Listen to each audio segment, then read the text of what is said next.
usembize ngekanina noma umbize ngomuntu wesifazane wambiza nangeyellow bone uBig Zulu ebiza igcokama elisha. Nginibingelele ngiphinde futhi nginemukele namhlanje la ngaphansi kwe-AyandaStk media igama ngu-AyandaStk ngokamhlanga phansi emsinga lapho engiqhamuka khona ngithatha nje leli thuba leli ngibonge kakhulu ngani kwethu kibo bonke abantu asebesubscribe lapha ku-YouTube channel yethu. Ukuthi ubungazo subscribe kubeze kube namhlanje siyacela ukwenza okulungile nokufanele usubscribe ulike futhi ushare umndeni wakho kanye nehlobo zakho kanjalo lapha namagroupini kamaskandi njalo nakwezinye nje-ke iy'nkundla zokuxhumana. Avihlekisa-ke ephakathi kaBig Zulu kanye noMthandeni. uBig Zulu-ke ekugcineni ngani zakwethu siyazi ukuthi igcwamisha behlezi lemtalapha ngaso sonke isikhathi likhuluma nje ngazo zonke izinto behlezi zikhuluma ngazo lapha ney'nkundleni zokuxhumana kanjalo-ke nje-ke namavidiyo lapho amavidiyo akhe ehlezi lizenza kanjalo ngoba sazi nasengomeni yakhe yakulonyaka ethi ishoba lenkunkunu uke wamtalapha wayesethi nje-ke angeke eze ngene kumaskandi bese ngasithola isibhaxo sakhona umtshela ukuthi umshange punchline.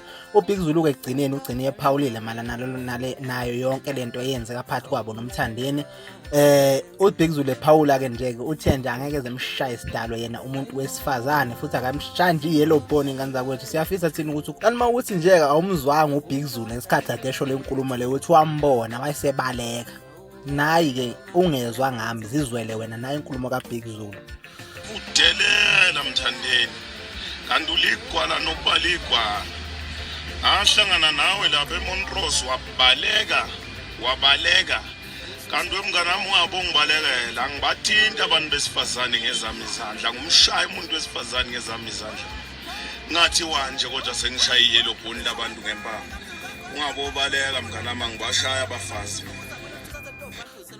Kanti-ke ngale kwalokho ngenze siyafisa nje ukuthi ukhulume nathi njengoba deseshile ukhulume nathi la kwi-comment section kanjalo-ke futhi ungakhuluma nathi ey'nkundleni zethu zokuxhumana ku-Instagram @AyandaStk bese lapha naku-Facebook ekhasini lethu ka-Facebook i-AyandaStk_media.